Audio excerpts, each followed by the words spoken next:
Well, good afternoon and good evening, wherever you are in the time zones. We know that it's always a great honor to be able to join with colleagues and with friends, especially this year as we celebrate the 50th anniversary of the Open and Affirming Coalition of the United Church of Christ.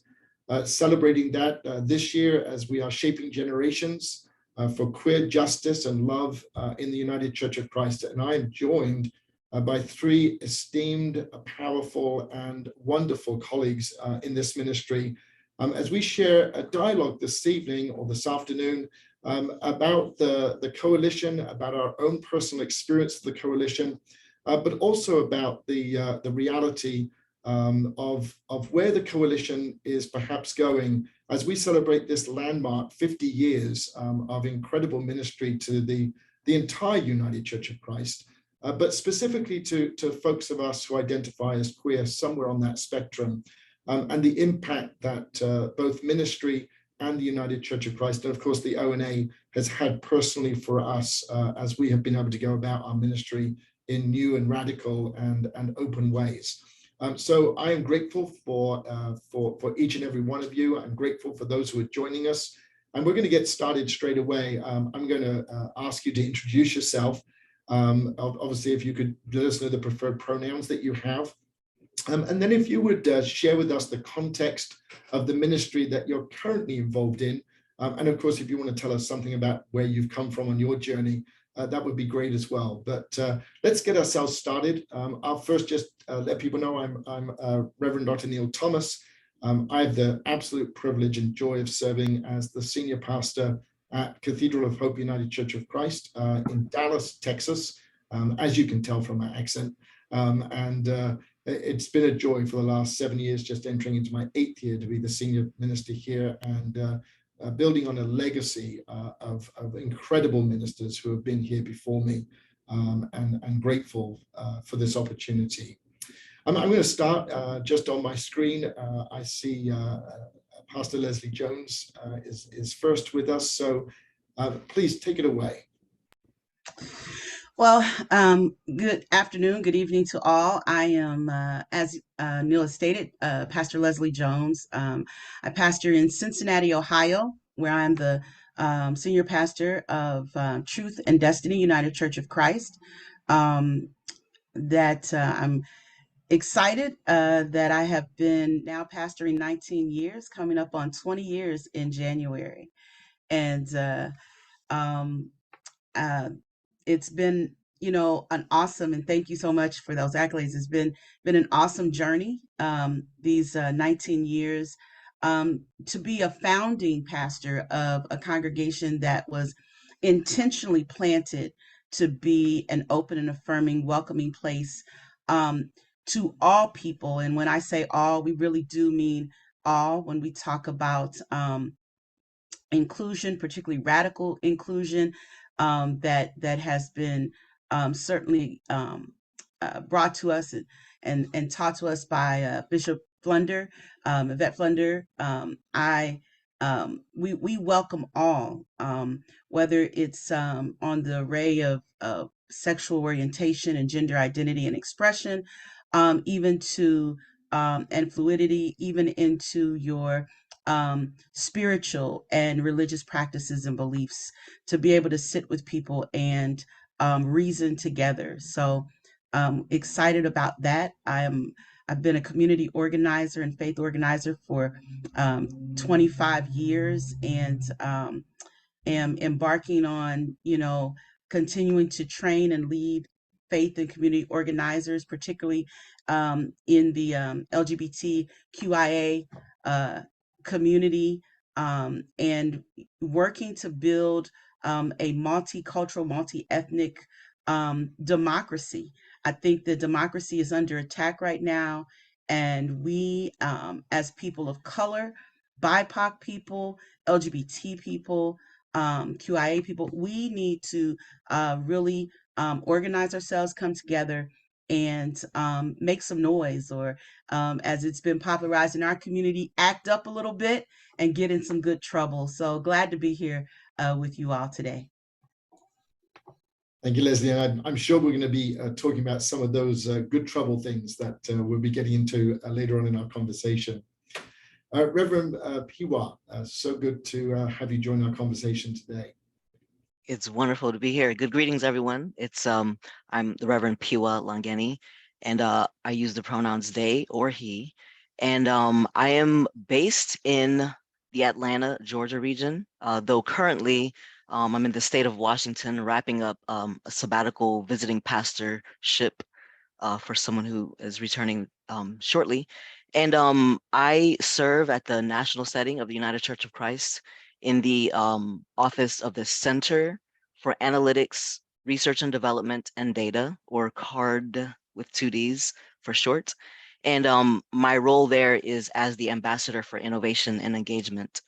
Those are a lot of words to really just say, that part of my call right now is to interact with and engage the local churches and to discern the kind of innovation and creativity that's already happening among our churches, and to find ways to, not just reflect back, the amazingness that's already happening, but also to see if there are ways that we can extract some wisdom for congregations in other parts of the country as well. It's been a fascinating 2.5 years. If you do the math, that means I started right as the pandemic was kicking off, if we can say such. And so really being able to explore innovation in a time where our congregations were all forced to contend with, how to continue to do and be church in a time that no one has ever been through, has really called forth that innovative nature of us who call ourselves Christian. And so I'm grateful to be a part of this panel, especially as someone who is a person of color and also queer. And I would even say, a few other layers of like queerness about me in the biggest sense of the word, as an immigrant person living in the US. There have been many places in which, having like the coalition and other, organizations such as that within the UCC have made a space for me to land softly. In the 15 years since I've joined the UCC and the 11 since I've been ordained, it's been essential to have the coalition here. So I'm excited to get to celebrate with you all in this manner. Thank you so much, Phiwa, and it's great to see you and to meet you and to have you in the national setting. We're very grateful. Reverend Darrell, good to have you with us as well today. Glad to be here amongst so many amazing people. I'm just honored to be sitting in the Zoom reality with each and every one of you, and congratulations on so many years of service and the different things that you all are doing. So my name is Reverend Darrell Goodwin, and I have the privilege of serving as the Executive Conference Minister for the Southern New England Conference of the United Church of Christ. And as many people know, this is a new conference, a new formation of the historic Rhode Island, Massachusetts, and Connecticut conferences, which has sort of emerged us as the largest conference. And I think the thoughtfulness I just want to share about my most immediate context is how grateful I personally am for a very diverse selection committee who decided that this new conference representing these historic conferences in the United Church of Christ might call their first African-American openly gay person to lead as the executive conference minister. I think that really, for me, is really about where I think my own call, but I think the call to the United Church of Christ is. I think there is a call as we explore our own queerness to be the first to traverse paths and terrains that have historically been barred for many of us based on who God literally just created us to be. I am very conscious as part of my job as conference minister is to preach at churches who are celebrating 375 and plus years of their particular existence, that in many cases, sometimes I am the first African-American openly gay person to ever preach from those pulpits. Or as I often say to some of our churches, when you were founded, you should know I would never have been welcome to come and stand and sort of be the lead in this way, or to be preaching, or to be the one representing. And so I think it is just a sign of not only, I think, the work that's happening within our churches, but I want to just say in my own context, the work of a living God who does bring an arc of justice full circle. Similar to my friend, Pastor Lesley, I was a church start pastor prior to this role. Liberation United Church of Christ in Seattle, founded really with the same reality of how can we begin as a radically inclusive, open, and affirming church, and found the United Church of Christ simply by looking for siblings. Is there anybody else who believes that God might be this big? And having a reality that even then, the answer in my immediate context was, I didn't know. And so I think for many of us who found our ways in these various positions and places, it was out of a place of just not knowing if we had other folks who might believe or hold some of these same truths. And now we get to be in these various roles, telling as many people as possible, yes, there are some other folks and a lot more than you could have ever imagined. And I also just want to say in my context, grateful for over 300 of our churches who have gone through the open and affirming process to be listed as an open and affirming church in the United Church of Christ, and grateful for those who are feeling the heat to do the same thing and to go through their process as well. So happy to be here. Thank you, Darrell. And you point to perhaps one of the first questions that perhaps I'd like to explore with everybody. 375 years, you wouldn't have been welcomed in most of those churches at their beginnings and foundations. And it's true, the United Church of Christ, along with others, have been pioneers in this sense of radical welcome, radical inclusivity. And certainly, over the last 50 years that the Open and Affirming Network and Coalition have been in existence, we've seen many of those shifts and changes that have impacted many of us who identify as queer, somewhere on that spectrum, the LGBTQIA, and there's been some important moves that have been made in 50 years, and I will get to what we hope for in the future. But we stand on the shoulders, all of us, I'm sure, of those who have gone before us and have set the way. So I guess my first question I'd like to explore with us all is, what has been the impact of the ONA Coalition, a network of churches that have impacted us personally and have given us a place of ministry, a place of authenticity? How has the ONA actually impacted you personally as part of your journey in the United Church of Christ? And I wonder if I could start with Phiwa on that one. Yeah, I have to tell you, when I first got the call to ministry, I assumed that I'd be starting a new denomination, perhaps Pewatarianism, and I had the sign of the P ready to go, right?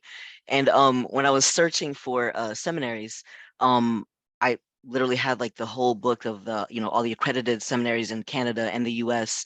One by one, I was like, narrowing down my search, and it came down to 3 schools. One was kind of like an obligatory application because many of my mentors had gone there, but the other 2 were Eden Seminary and Chicago Theological Seminary.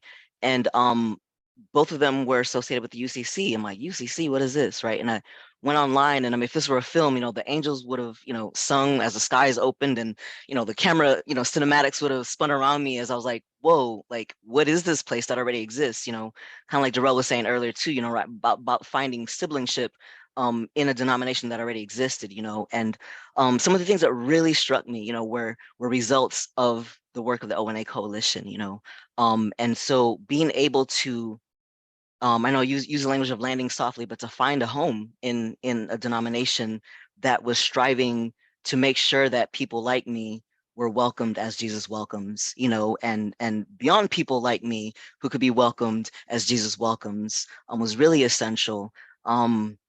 And so just being able to have, kind of like a tag of like places that I knew that I could show up, because I know we're saying 375 years ago, we wouldn't be welcome. The unfortunate reality is this year, there are places that I wouldn't be welcome to serve as a pastor in some of our UCC communities, right? And the work of the coalition, right, is helping diminish that number of places that I wouldn't be welcome in a congregation, right? So both in shared language, ways in which we can, kind of do the wink and the nod for folk who are looking for a place to land softly, to explore deeper questions of faith and maybe even their own identities, being able to have that. And then most recently, as also someone who founded a faith community in Lansing, Michigan, starting it kind of as a worshiping community that had a community center for LGBTQ folk in a place that didn't have one, quickly realizing, that really it was a LGBTQ center that had a worshiping community within it, right? But having blueprints for building along the way, being able to look to the coalition for different kinds of structures that I didn't have to create by myself, so having many shoulders upon which I could stand, folk maybe who would never dream that today could be possible, and having people who can help us dream a different tomorrow, really has been built upon that 50 years, of labor that I'll never know, what people truly actually had to put into that for us to be here. And so that's been, I guess, some personal moments that have really affected me as a person, but also as a minister in the United Church of Christ. Thank you, Phiwa. Great testimony, and thank you for sharing your story. I wonder if I could ask Reverend Lesley, Pastor Lesley, the same question. Well, the word that really resonates with me when I think about what the ONA, coalition in this movement has done for me is courage. I think I've been a part and connected with the ONA leadership team since about 2011, 2012, somewhere around there.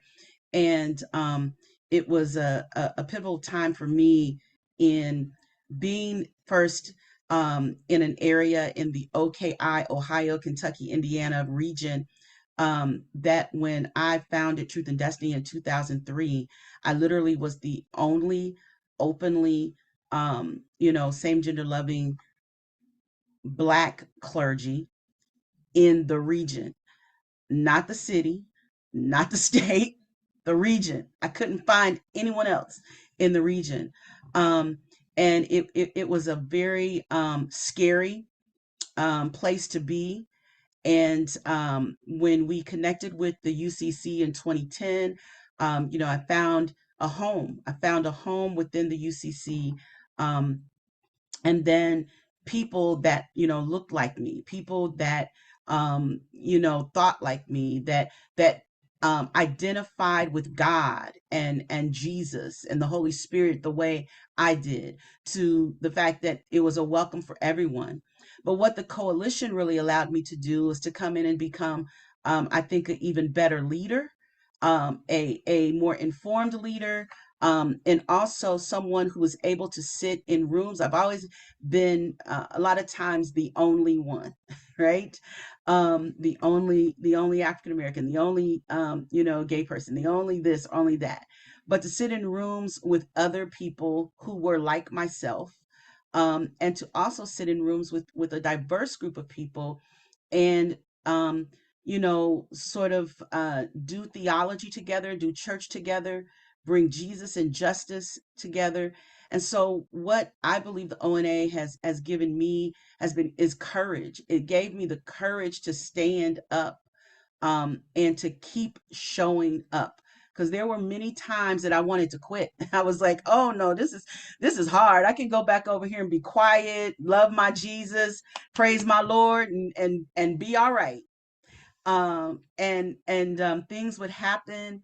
And being such a justice, a justice warrior, and someone who was organizing, it gave me the strength, to call on some of the other folks and some of the leaders and pastors and just people that I've found, throughout the years. But I would say that, that is what it has given me. It has given my congregation even, a place to grow, as we are becoming a little more diverse, racially and ethnically diverse. We are part of the Fellowship of Affirming Ministries as well, but And that serves well one part of our congregation, but there's other folks in our congregation that needed to have a different feel, or as we constantly say, you know, we're on a 2-4 and you guys are on the 1-3. And so when we put it together, it kind of sounds real interesting. But all of that, you know, all of those people are within our congregation and found, and so the coalition allowed us to find a place for everyone, you know, to fit and to be. And I'm really excited that in our local association of the UCC, the South Western Ohio Northern Kentucky Association, we actually now are doing a association-wide ONA coalition. And I'm so proud one of the leaders and people organizing this comes out of our congregation. And that is because you know, they've had a pastor who's got engaged who said, hey, here's a great resource.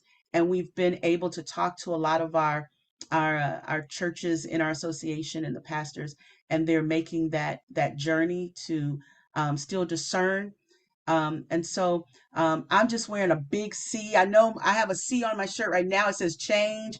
And the change that came in me was courage, the courage to do, the courage to be, and to become who I am, and to still be in a state of becoming.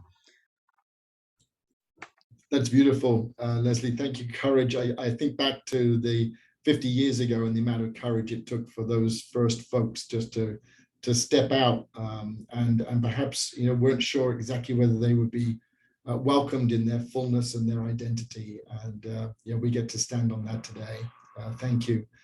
Reverend Darrell, I wonder if you could respond to that as well. 3 quick things came to mind. I think the first one was my church start, which was Liberation Ministries, and we were joined to the United Church of Christ. We were immediately hit with this thing that you had to go through a process to become open in the department. And I remember my leadership going, we're founded on these principles. Like, why do we have to tell somebody? But going through the process, we had to do some self-work. We had to have this external body say to us, your inclusion statements are actually not inclusive enough.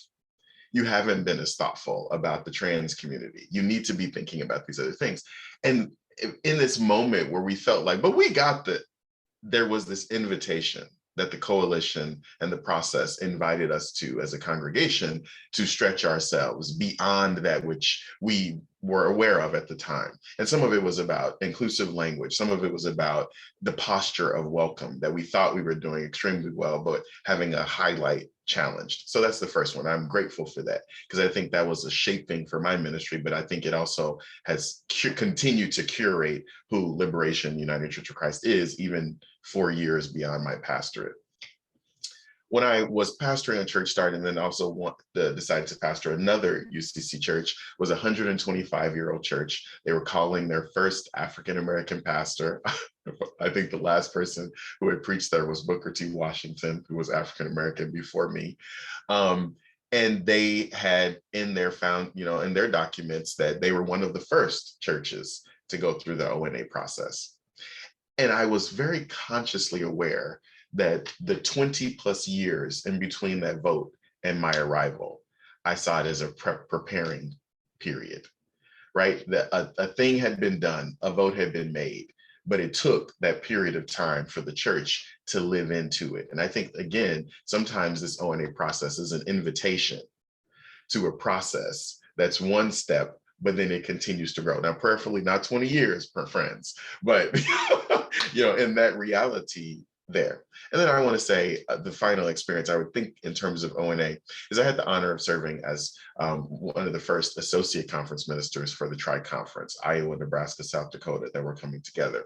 And one of the legacies I hope I left with that conference is when I was serving as interim executive conference minister, while the conference minister was on her sabbatical, we moved all 3 conferences to vote to become open and affirming.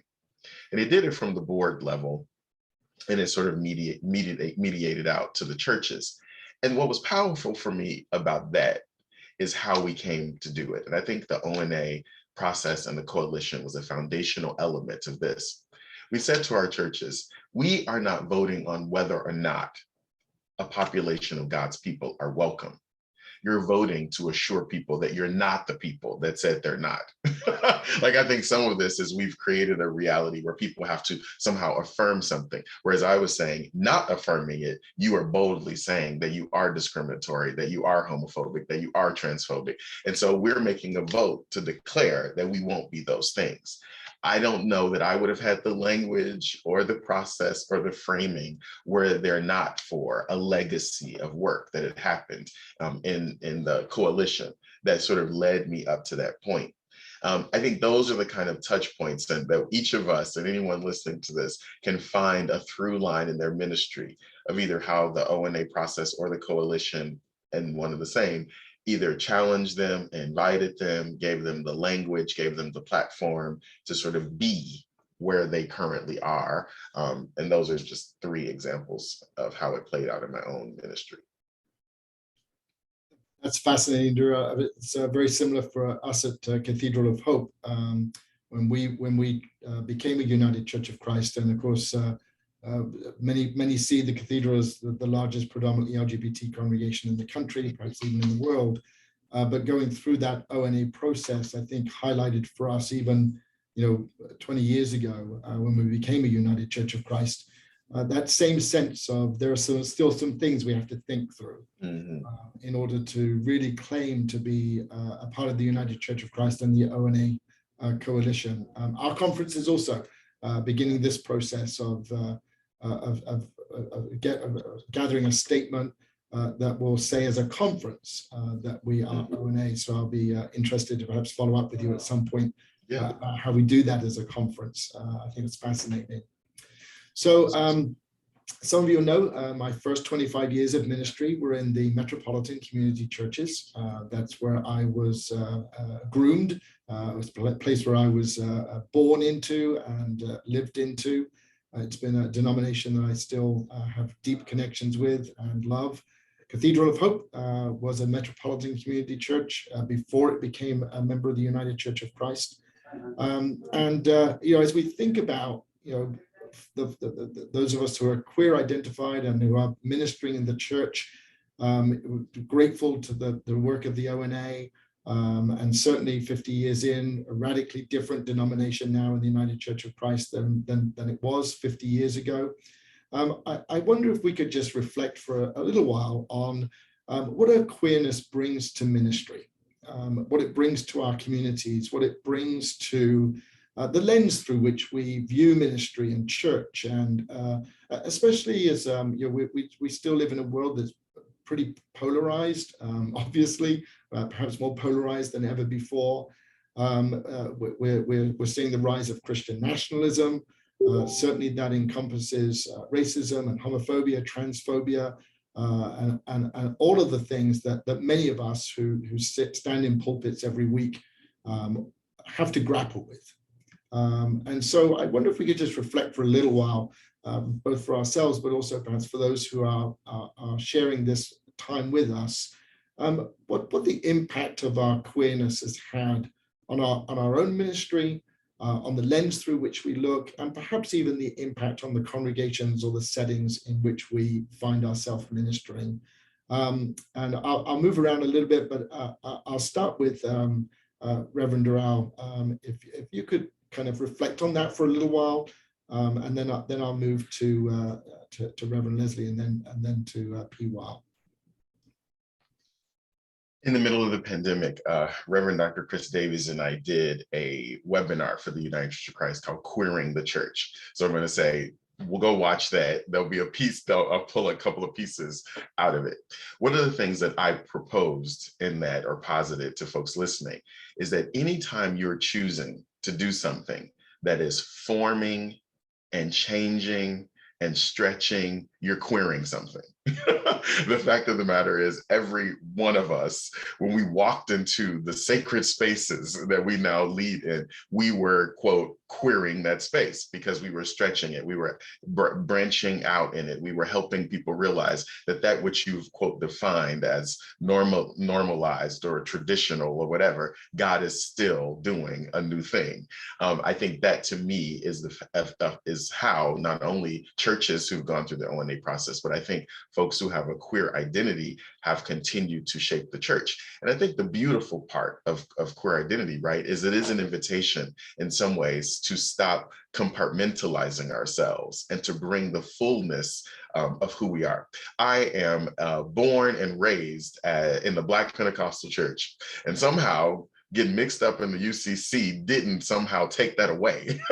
So I had to blend this beautifully extravagant, inclusive language with, as we talked about, Pastor Lesley, the 2 and the 4, and the reality that God is tangible and moving and all of that. And then let me blend that to now being the executive conference minister in the Southern New England Conference. I was at a church recently where a pastor had told me that, Pastor, I want you to know that our church is just not a place where people are going to be dancing and clapping in the aisles. And she was conditioning me to be prepared in the United Church of Christ context. And so here I was in this church with my partner, and we have a moment in service where a woman who's 90 years old comes up to the front of the church, and this is still, we're in masks and everything, and she asks, I know this is out of the boundary, but can I hug you? Now I'm telling you, like, this isn't one of those tender places where everybody is having a little distance a few months ago because there was a spike. And I took the risk and I said, yes.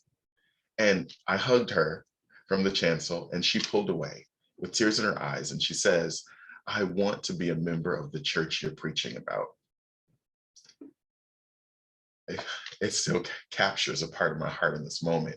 That is queering the church.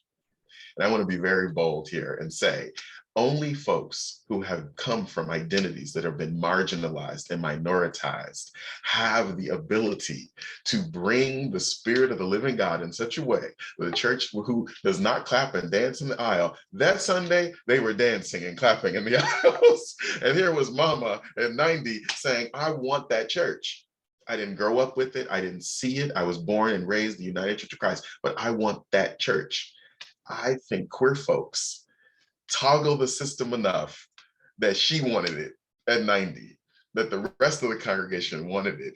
And I think we're uniquely created for such a time as this to bring it. Okay, I'm gonna drop my mic now, stop. But I think we are called for this moment in the church to continue, I think, the fruition of what the church can be.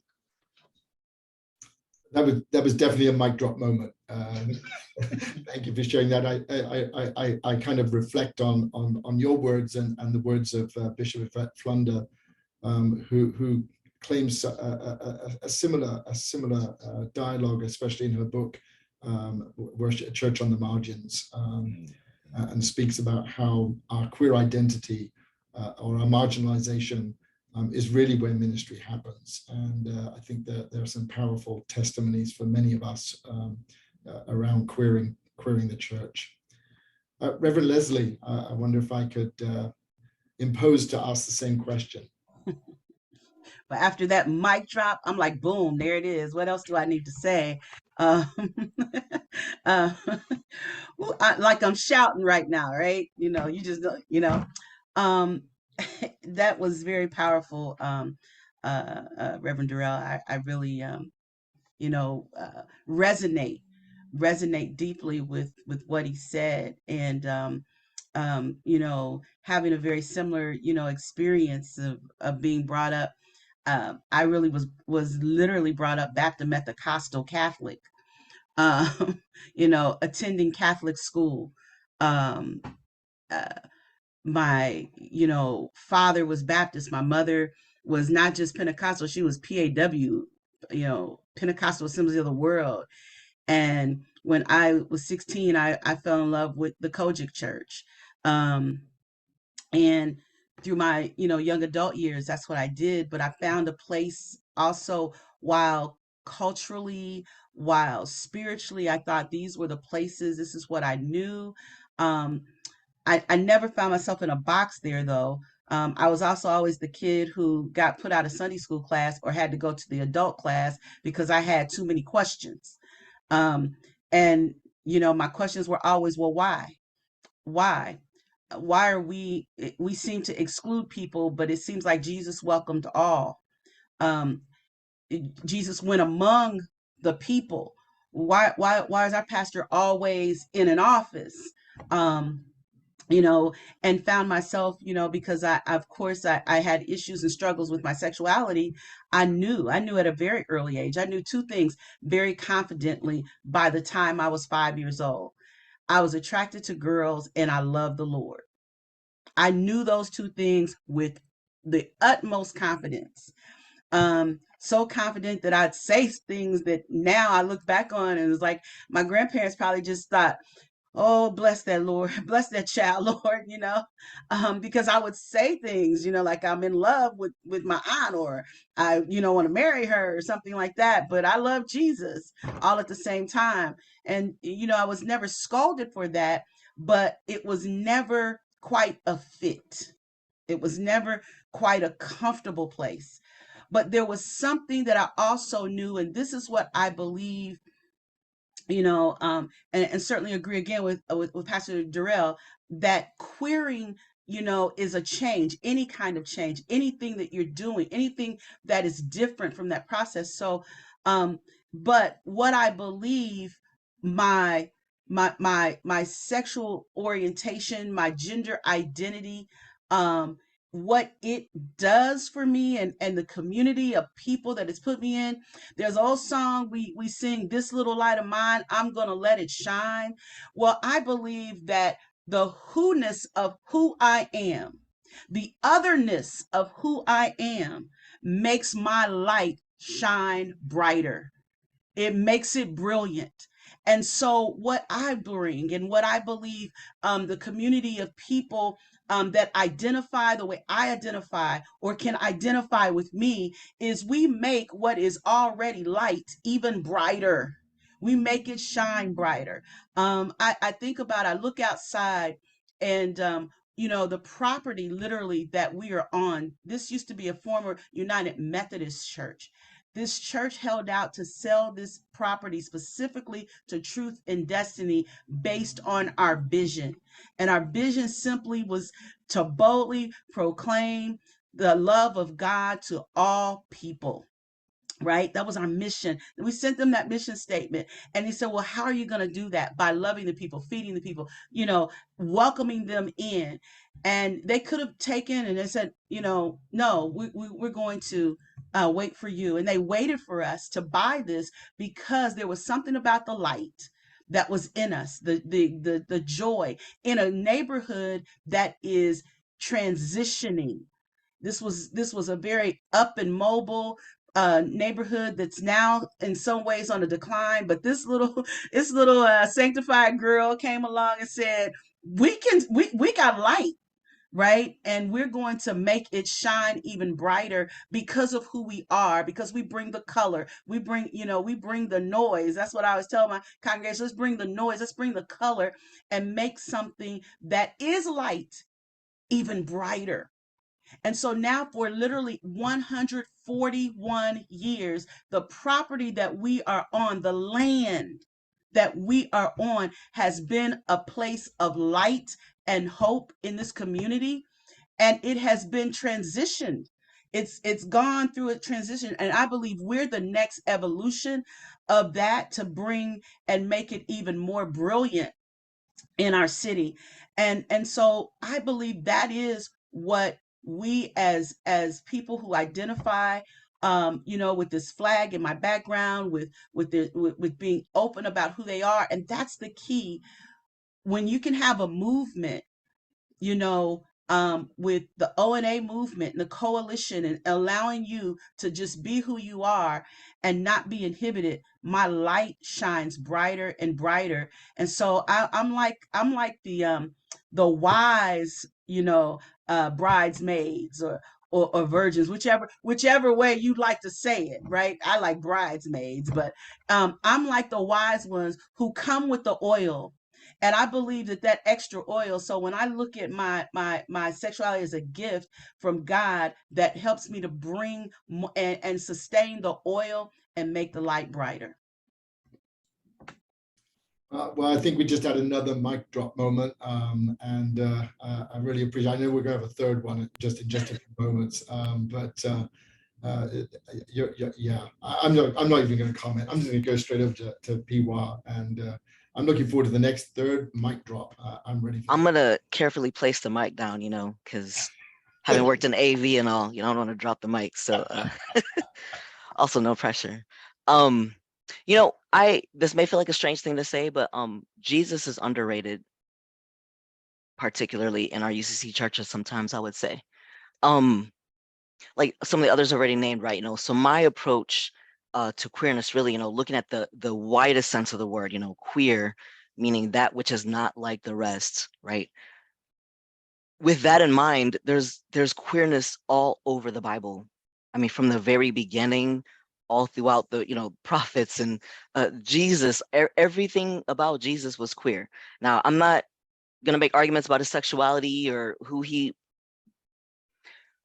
Jesus shows up with a queer gospel.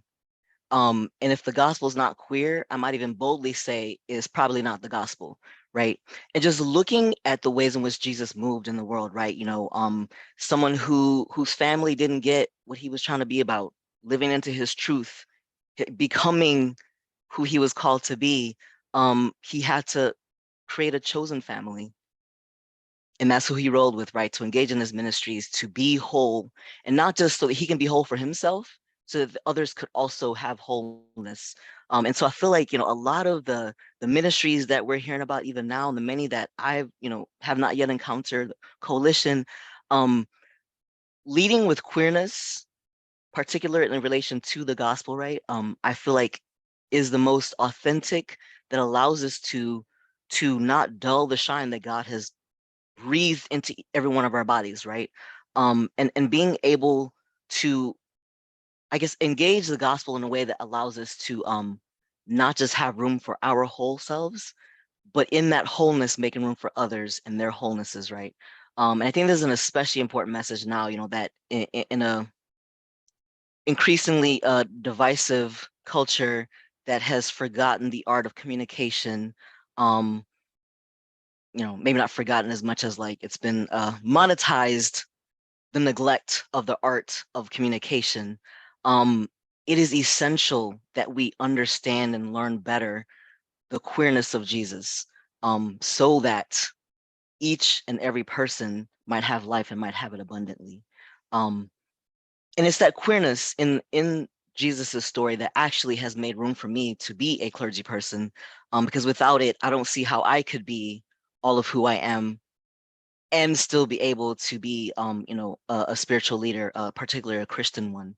Um, I I think often about the text, where Jesus talks about becoming eunuchs for the sake of the kingdom, and I still don't really know how to unpack that necessarily, right? But I think there's something in that not certainty moving forward, right?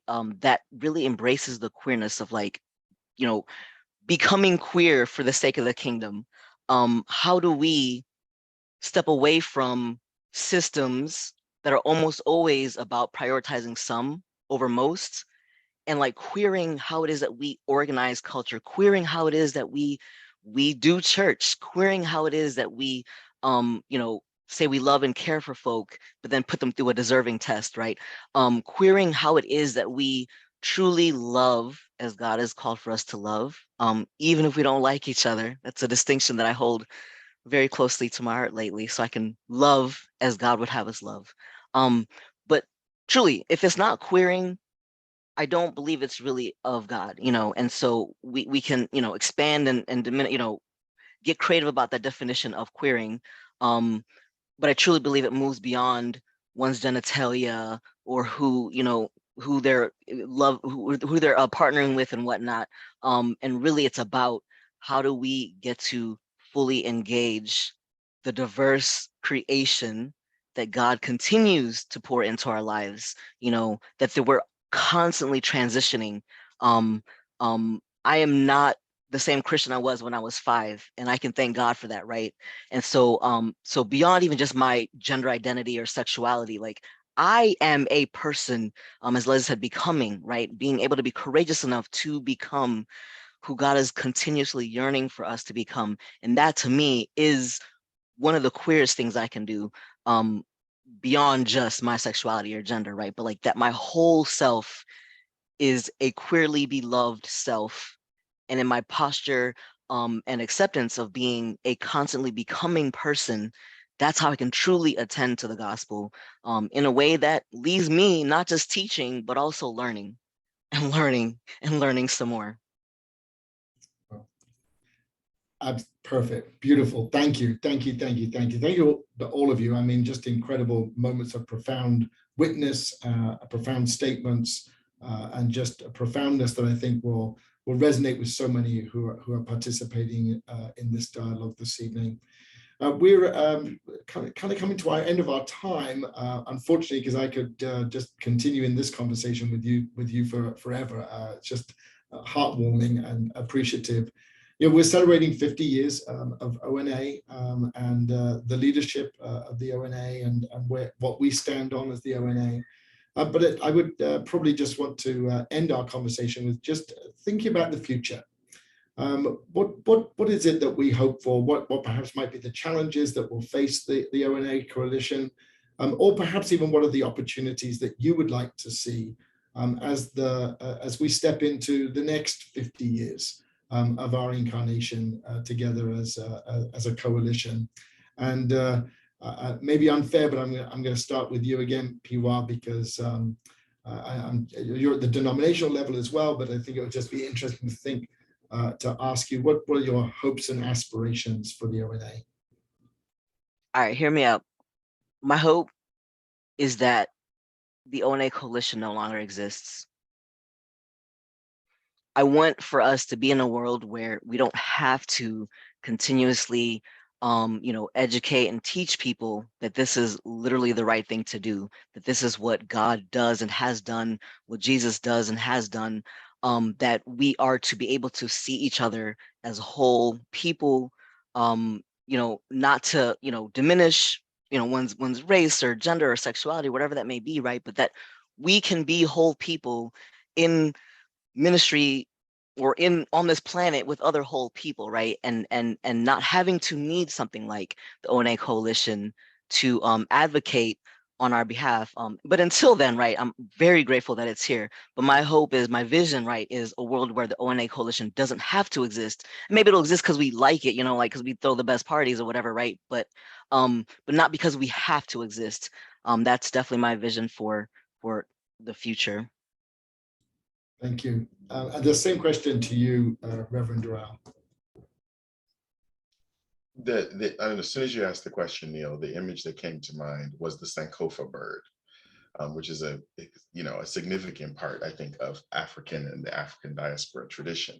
I think for us who are currently here at this 50th moment, the question is, how do we hold all of the beauty that has gotten us to this point, with looking back towards that, but marching really beautifully forward, making sure that we don't just celebrate what God has done and the positionalities we've been blessed with, but that we're reaching back to those who are still asking the salient question, is there room for me?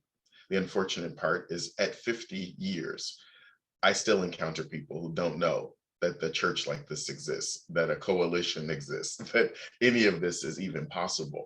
And so it's unfortunate in some ways to say 50 years later, our work is not yet done. But I'm grateful to say that 50 years later, we have the foundation that we now stand upon to continue to do what I want to throw it out. Because you said it so beautifully, right? I think it is the deliberative work of Christ to queer the space. And so anyway, that's my thing to say. We look back, but we have to keep moving forward and bring some other friends along with us. Some friends who weren't there 50 years ago, if we're honest about that, who are now currently seated at the table. And so now our charge spiritually is to ask, who is still not at the table? I mean, we're welcoming a table, but who's still not here? And then our journey, our call is to do the work to make sure that more and more folks have voice. And so I think that's the charge. Grateful for what has been, but very clear still got work to do, a lot of it. Thank you. And yes, a lot more work to do. And to Reverend Lesley. Yes, I would say we still have work to do, and I believe that work, when you said this question came, I saw the great, what I call the spaghetti loop in Atlanta, where all of the interstates, they seem to intertwine, and they're just, people going, coming in different directions.